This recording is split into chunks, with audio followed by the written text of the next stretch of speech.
You're listening to Jonesy's Jukebox on KLOS. That was The Time Warp by the Rocky Horror. Curtis Six. What is that writing shovel? How do you do it? It's incredible. Green Yeah. from Utopia? Ukaipa. Ukaipa. Well done, mate. You might win a grand. Before that was Ozzy, Mr. Crowley. And we started off with brand new Metallica, Atlas Rise, from the album Hardwired to Self-Destruct. My guest, John Hurley, is here. Nice to be with you. How are you? How are you, John? I'm apocalyptic. Oh, really? Yes, I thought we'd use it. I was just looking that word up, so I wanted to come up with something good. So what's going on? What's going on in my life? It's Yeah. Halloween. Yeah, I know. It's Halloween, and I'm not. I'm dressed as a Presbyterian here. No plans to. This is it. This is the best I'm going to do today. Yeah. I get no candy. You do something at night though. Tonight is the big night, right? Tonight is the big night. Yes. Well, I have a 10-year-old son, so he's. It's all about him. He's radio. He's going retro '80s as Pac-Man tonight. Yeah. So he's a little. He's got a little chopper outfit on, and we'll be going down to Santa Monica to that street they closed down, and. The 3rd Street. I think it's actually 14th Street. There's a residential block that they closed down down there that the kids are allowed to walk freely and have a safe environment to collect candy. God forbid you live on the street, because you are forced. And actually, they say it's part of the real estate contract that you, on that street, that you have to decorate for Halloween. That one road. Yeah, because they shut the whole road down, and whether you like it or not, your home is inundated. So if you have if you purchase a piece of property and decide to go anti-Halloween, tough luck. Yeah. Yep. Forced upon you. Wow. I would like to live on a street where you're not allowed anyone to make any noise. Really? If I, you know what I mean? Well, you have a career in rock and roll, and you you decide now that your residential environment is going to be contemplative. Yeah, I do. Because I'm 61 now. Oh, really? And I don't want to hear noise. Do you know that I'm a year older than you are? Oh yeah. Mm-hmm.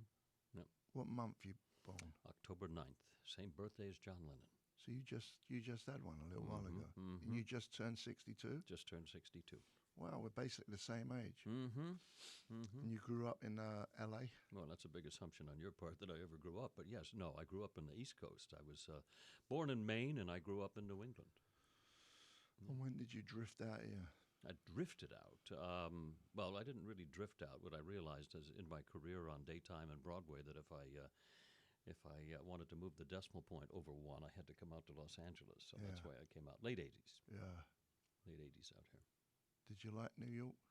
I love New York and still do. In fact, I'll be going back there as of tomorrow. I'll be opening on Broadway in a special limited engagement of a musical. That's the oldest musical in Broadway history, The Fantastics. So I'll be doing a special run for about 6 weeks in that from Thanksgiving through New Year's. What's the Fantastic, a band? No, it's a Broadway show. Yeah, what's it about? Mm-hmm. Well, it's a love story. Oh. It's a very simple love story about kind of Romeo and Juliet. You have a big part in it? The lead, yes. El Gallo. Main man. The main man, yes, the main man. He's narrator, he's villain, he's romantic hero, he's everything. He's kind of, he works the whole spectrum. Do you find it hard doing live stage stuff to remember all the words and all that? Well, it takes a certain amount of, you have to learn the fundamentals before you learn to interpret. So the fundamentals are learning the words. Yeah. And that you just do by putting the hours in and just wrote. And, eventually it sinks into a rhythm. And you learn the rhythm. You memorize by rhythms. And then you begin to interpret the medium and that you have. So it's one goes with the other, but it does take time. You got to put your time in. I've been working for about close to a month on this role right now. Yeah. Is it nervous the first opening night? I don't get nervous anymore, but I do, and I solved that problem a long time ago. I say one prayer before I go on stage, and that is, God, let me be surprised. That's it. I say that one simple prayer, and it relaxes me, and therefore I can look at everybody in the eye when I'm on stage and know that everything I need is in the other person's eyes. I know what I'm going to say, but I just don't know why I'm going to say it yet. So I don't have to get nervous. I leap, and I know the net will appear. Wow. Mm-hmm. I wish I could do that. Well, you do it every Just day. waking up in the morning, I wish I could say that. God, get me through today. Not get me through today. No, let me be surprised by the day. That's what I like. Who told you that then? Well, it just made sense to me. Yeah. It made sense to me because stage fright was killing me as a performer. Yeah. And I wasn't having any fun. And I said, this is ridiculous. I went in because I enjoy doing this. It's fun for me to be an actor. Yeah. And if I don't come up with a method that allows it for me to be fun and for me to be spontaneous, and if I'm so concerned about, walking on stage with my sphincter squeezed tight and my shoulders up around my ears, I said, that's not particularly fun. It's not a good look. It's not a good look either, exactly. So it gives me an opportunity to relax on stage and also to be affected by the other performers. Acting is reacting, not proactive. Yeah. Mm-hmm. So you do the same thing when you're acting in movies and TV? That's what I do. That's my one thing, whether I'm hosting a game show or whether I'm speaking on stage or whether I'm performing live on stage or working in television. It's all the same thing to me. Yeah. Yeah. How did you land on the dog show? The National Dog Show, How did presented that by come Purina, about? Thanksgiving Day. Yes, that's 15 years ago. I got a call from the head of NBC sports programming, John Miller. And he had just taken Best in Show home, the movie, which is now 16, 17 years old. Yeah. He took it home and he watched it over the weekend, and he came in with this bright idea on Monday morning, and he announced that they were the 2-hour slot on Thanksgiving Day. They were going to do a dog show, and they about laughed him out of the office. And he says, "No, I want to put a dog show on right before football. Everybody will watch it. Everybody loves dogs." And son of a gun, he was right. We had that year an audience of 19 million people watched the first one 15 years ago. And last year, we had an audience of 26.2 million. It's the largest event that NBC does all year long right now, the National Dog Show presented by Purina, Thanksgiving Day. Wow. Something? It's wild. Amazing story.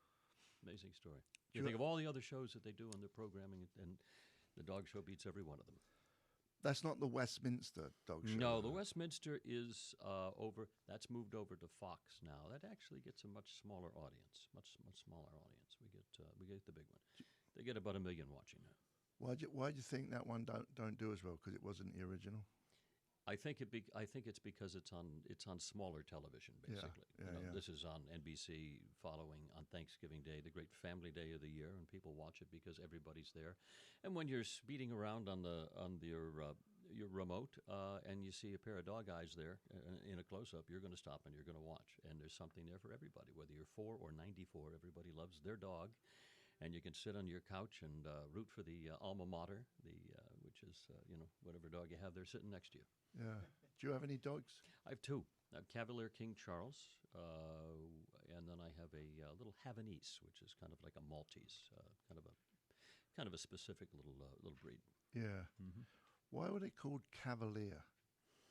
Well, it was it's actually that was the dog that was bred to be the lap warmer for royalty. Right, King Charles. Yeah. Mm-hmm. The Cavalier. Yeah. And of course, the Cavalier is a British term. Yeah. Mm-hmm. Cavalier meaning like The Cavalier.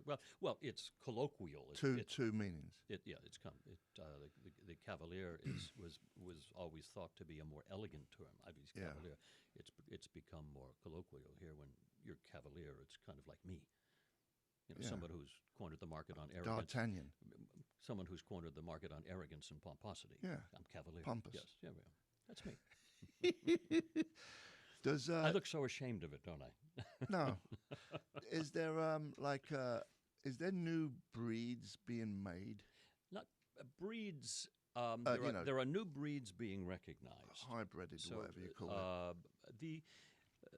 Essentially, the American Kennel Club recognizes breeds that had a historical function.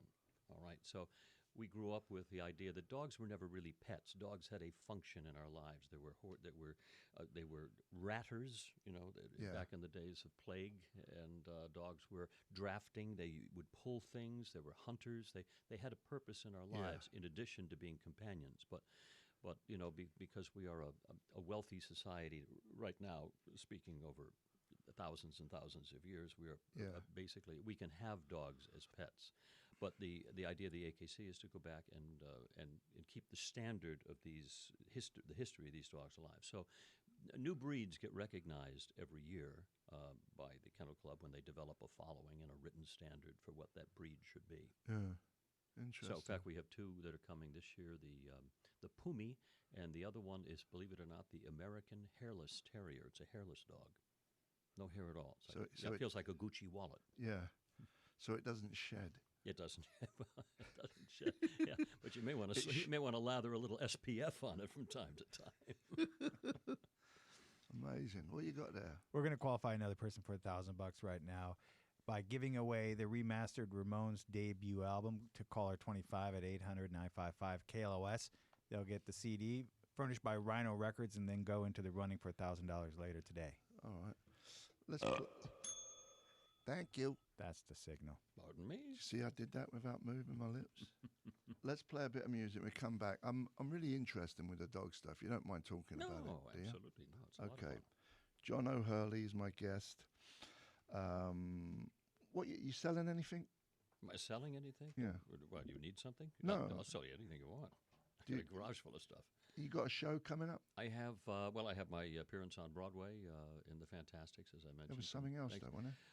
I have my one-man show called A Man Yeah. with Standards that I have marching around the country, but I haven't booked another date for that yet. I just finished one in New York on that. Okay. Let's play some Alice Cooper, Ballad of Dwight Fry, Jonesy's Jukebox, KLOS.